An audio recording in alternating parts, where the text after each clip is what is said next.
하나님의 평강이 여러분과 함께하기를 빕니다. 오늘 우리는 인류의 가장 근원적인 질문 중 하나에 대해 깊이 탐구하는 시간을 갖고자 합니다. 바로 인종과 혈통에 대한 이야기입니다. 오늘 이 시간을 통해 우리의 마음을 가리고 있던 편견의 장막을 걷어내고 성경이 말하는 진실과 과학이 밝혀낸 사실을 통해 세상을 새로운 눈으로 바라보는 지혜를 얻게 되기를 간절히 기도합니다. 본격적인 이야기에 앞서 만약 오늘 우리가 나누는 이 진리의 메시지가 이 시대에 꼭 필요하다고 느끼신다면 이 영상을 공유해 주시는 것만으로도 어둠 속에 빛을 전하는 귀한 사역에 동참하시는 것입니다. 여러분의 구독과 좋아요는 저희가 이 사역을 계속해 나갈 수 있는 큰 힘이 됩니다. 이 귀한 나눔에 동참하시는 모든 분들 위해 하나님의 은혜가 가득하기를 축복합니다. 자, 이제 시작하겠습니다. 오늘 우리의 주제는 하나의 인류, 하나의 피입니다. 우리는 종종 세상이 여러 인종으로 나뉘어 있다고 생각합니다. 피부색이 다르고 눈 모양이 다르고 머리카락 색이 다르다는 이유로 서로를 구분짓습니다. 하지만 성경은 우리에게 무엇을 말하고 있을까요? 창세기는 모든 인류의 시작을 단 한 남자, 아담과 단 한 여자, 하와에게서 찾습니다. 만약 이 말씀이 사실이라면 이 세상에 존재하는 생물학적 인종은 과연 몇 개일까요? 정답은 단 하나, 인류라는 하나의 인종뿐입니다. 물론 우리 주변을 둘러보면 생김새는 제각각입니다. 하지만 그 차이는 본질적인 것이 아니라 아주 사소하고 표면적인 것에 불과합니다. 우리는 겉모습의 사소한 차이를 너무나 중요하게 여기는 경향이 있습니다. 하지만 하나님께서는 우리의 외모가 아닌 중심, 바로 우리의 마음을 보십니다. 성경의 첫 장을 펼치면 많은 분들이 가장 궁금해하는 질문이 나옵니다. 아담과 하와에게는 카인과 아벨, 그리고 셋이 있었다고 하는데 카인은 대체 누구와 결혼해서 아내를 얻었을까요? 아마 수백만 번은 들어봤을 법한 질문입니다. 무신론자들은 바로 이 지점을 공격하며 성경이 비논리적이라고 주장하곤 합니다. 이 질문에 답하기 위해 먼저 생각해 볼 것이 있습니다.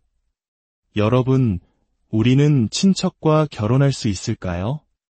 아마 대부분 아니오라고 답할 것입니다. 하지만 잠시만 더 깊이 생각해 보십시오. 만약 모든 인류가 아담과 하와로부터 시작된 한 가족이라면 우리는 사실상 모두가 서로의 친척입니다. 배우자 역시 먼 친척인 셈이죠. 이 사실을 인정하면 문제는 아주 간단해집니다. 성경 창세기 5장 4절은 아담은 셋을 낳은 후 800년을 지내며 자녀들을 낳았으며 라고 기록합니다.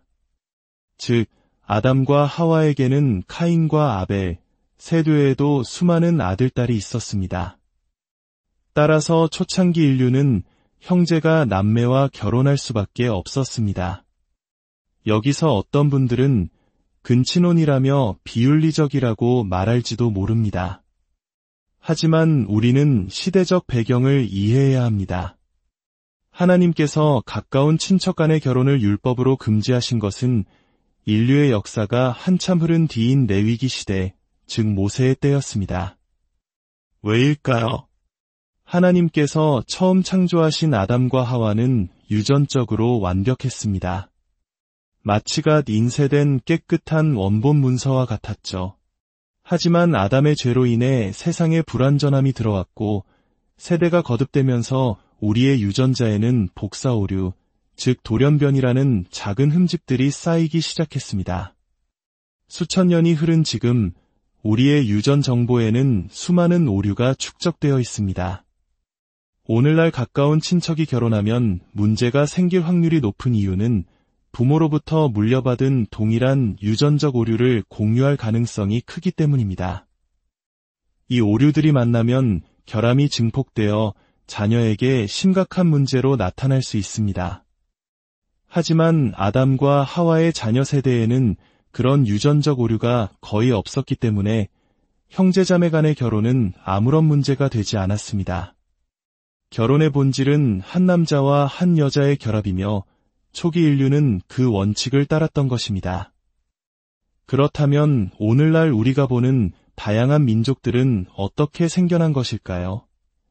왜 어떤 사람들은 검은 피부를, 어떤 사람들은 흰 피부를, 또 어떤 사람들은 황색 피부를 갖게 되었을까요? 이 질문에 대한 해답 역시 창세기에 있습니다. 바로 바벨탑 사건입니다. 대홍수 이후 노아의 후손들은 한 곳에 모여 하나님의 뜻을 거역하고 자신들의 이름을 내기 위해 하늘에 닿는 높은 탑을 쌓기 시작했습니다. 하나님께서는 그들의 교만을 흩으시기 위해 그들의 언어를 혼잡하게 하셨습니다. 말이 통하지 않게 된 사람들은 결국 같은 언어를 쓰는 가족, 부족 단위로 흩어져 전 세계로 퍼져나가게 되었습니다. 이것이 바로 인류가 여러 민족 그룹으로 나뉘게 된 결정적 계기입니다. 각기 다른 지역으로 흩어진 소규모 집단들은 고립된 채 그들 내부에서만 결혼하며 세대를 이어갔습니다. 이 과정에서 각 집단이 본래 가지고 있던 다양한 유전적 특징 중 일부가 특정 환경에 더 잘 적응하며 두드러지게 나타나기 시작했습니다. 예를 들어 강한 햇볕이 내리쬐는 지역에서는 피부를 보호하는 멜라닌 색소가 많은 사람들이 추운 지역에서는 열을 보존하는 데 유리한 신체 구조를 가진 사람들이 더 잘 살아남았습니다. 수백, 수천 년이 흐르면서 이러한 사소한 외부적 특징들이 고착화되어 오늘날 우리가 보는 다양한 민족의 모습이 형성된 것입니다. 하지만 안타깝게도 인류는 이 사소한 차이를 우월과 열등을 나누는 기준으로 삼기 시작했습니다. 그리고 이러한 비극적인 생각에 가장 큰 영향을 미친 이론이 바로 찰스 다윈의 진화론이었습니다. 다윈은 그의 책 종의 기원의 부제에서 생존 투쟁에 있어서 유리한 종족들의 보존에 관하여라고 썼습니다. 그는 여기서 한 걸음 더 나아가 인간의 유래라는 책에서 인류에게 진화론을 직접적으로 적용했습니다. 그는 이렇게 말했습니다. 미래의 어느 시점에 문명화된 인종이 미개한 인종들을 거의 확실히 절멸시키고 대체할 것이다. 그렇게 되면 인간과 가장 가까운 유인원 사이의 간격은 더 넓어질 것이다. 그는 심지어 흑인이나 호주 원주민이 고릴라와 더 가깝다고 주장하기까지 했습니다. 이것이 얼마나 끔찍하고 비과학적인 인종차별적 발상입니까? 다윈의 이론은 특정 인종이 다른 인종보다 더 진화했으며 따라서 더 우월하다는 잘못된 믿음을 퍼뜨렸습니다. 이러한 생각은 20세기 역사에 씻을 수 없는 상처를 남긴 나치의 유대인 학살이나 호주 원주민에 대한 잔혹한 탄압과 같은 끔찍한 비극의 사상적 배경이 되었습니다. 우리 한민족 역시 제국주의 시대의 이와 유사한 우등민족, 열등민족이라는 허구적 논리 아래 얼마나 큰 고통을 겪었습니까? 우리는 그 누구보다 이런 차별적 이데올로기가 얼마나 위험한지 잘 알고 있습니다. 놀라운 사실은 오늘날 최첨단 과학이 바로 이러한 인종 개념이 완전히 허구임을 증명하고 있다는 것입니다.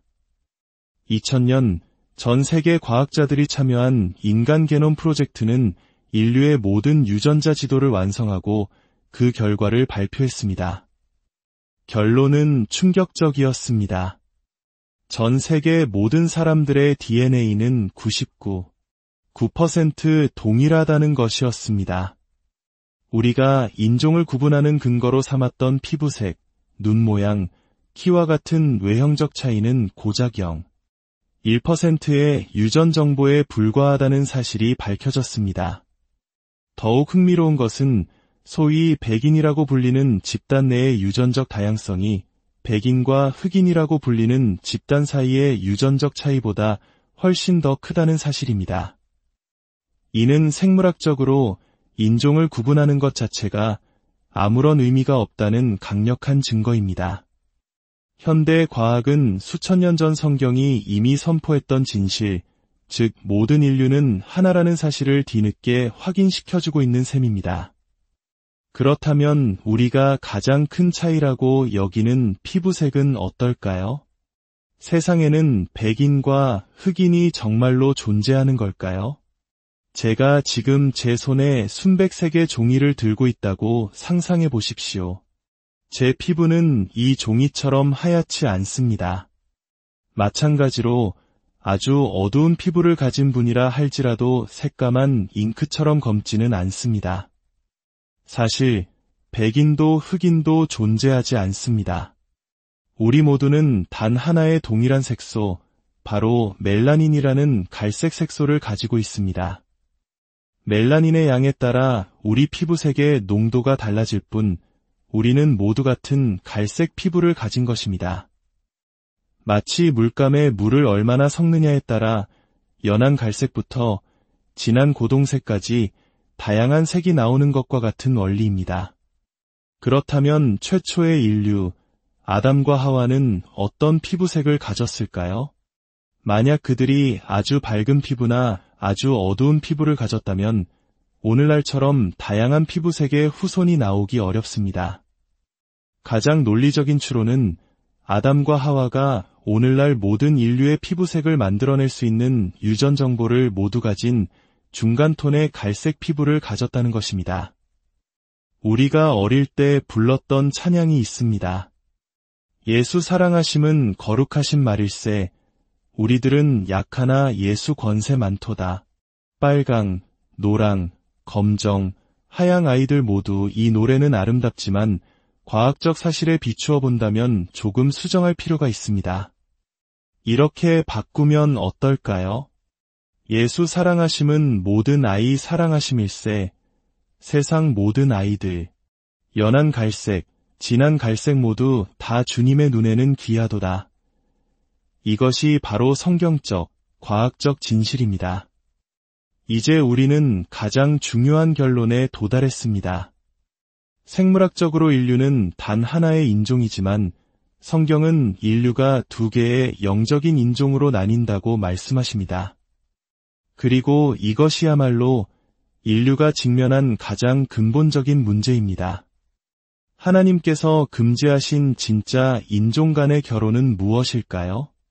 그것은 피부색이 다른 사람과의 결혼이 아닙니다. 고린도후서 6장 14절은 말씀합니다. 여러분은 믿지 않는 사람과 멍에를 같이 매지 마십시오. 의와 불법이 어떻게 짝이 되며 빛과 어둠이 어떻게 사귈 수 있겠습니까? 성경이 경고하는 것은 바로 믿는 자와 믿지 않는 자의 영적인 결합입니다. 한 사람은 생명으로 인도하는 좁은 길을 향해 나아가고 다른 한 사람은 멸망으로 인도하는 넓은 길을 향해 달려가고 있다면 그 두 사람이 어떻게 같은 방향을 보며 한 가정을 이룰 수 있겠습니까? 이것이 하나님께서 우려하시는 진정한 다른 인종과의 결합입니다. 구약시대에 하나님께서 이스라엘 백성에게 가나안 족속과의 결혼을 금하신 이유도 그들이 다른 민족이어서가 아니라 우상을 숭배하는 이교도였기 때문입니다. 하지만 가나안 여인이었던 라합은 하나님을 믿음으로써 영적인 이스라엘 백성이 되었고 예수님의 족보에 오르는 영광을 누렸습니다. 이제 우리는 우리의 시선을 어디에 두어야 할지 깨달아야 합니다. 하나님께서는 사무엘에게 이렇게 말씀하셨습니다. 사람은 겉모습을 보지만 나 여호와는 마음의 중심을 본다. 우리는 너무나 오랫동안 사람의 겉모습, 즉 그 사람이 가진 영, 1%의 사소한 차이에 얽매여 왔습니다. 이제 우리는 그 껍데기를 넘어 그 사람의 내면을, 영혼을 바라보는 훈련을 해야 합니다. 우리 교회에 나와 다른 피부색을 가진 사람이 찾아왔을 때 우리는 그를 낯선 이방인이 아닌 아담 안에서 하나 된 나의 잃어버린 가족으로 맞이해야 합니다. 사회의 어두운 구석에서 고통받는 이들을 볼 때 그들을 정죄하는 대신 저들이 바로 나의 친척이며 그들에게도 복음이 필요하다는 마음으로 기도하며 도울 방법을 찾아야 합니다. 특별히 젊은이들에게 권면합니다. 배우자를 선택할 때 그 사람의 외모나 배경, 재력과 같은 겉모습에 현혹되지 마십시오. 그것은 시간이 지나면 모두 사라질 것들입니다. 대신 그녀가 온 마음과 뜻과 힘을 다해 하나님을 사랑하는 사람인가? 를 먼저 물으십시오. 영적인 방향이 같은 사람을 만나는 것, 이것이 행복한 가정을 이루는 가장 중요한 기초입니다. 오늘 우리가 나눈 이 메시지를 기억하십시오. 우리는 창조주 하나님의 설계 아래 하나의 피를 나눈 한 가족입니다. 인종차별은 하나님의 창조 질서를 거스르는 심각한 죄악이며 진화론적 세계관이 낳은 비극적인 산물입니다. 우리 그리스도인들은 이 세상의 잘못된 편견에 맞서 모든 인간은 하나님 앞에서 동등하게 존귀하다는 진리를 가장 앞장서서 선포해야 할 사명이 있습니다. 우리의 눈을 열어 다른 사람을 외모가 아닌 하나님의 형상으로 보게 하소서. 우리의 마음을 열어 분열과 다툼이 아닌 사랑과 용서로 하나 되게 하소서. 이 진리의 말씀이 여러분의 삶을 변화시키고 우리 사회를 치유하는 능력이 되기를 주님의 이름으로 간절히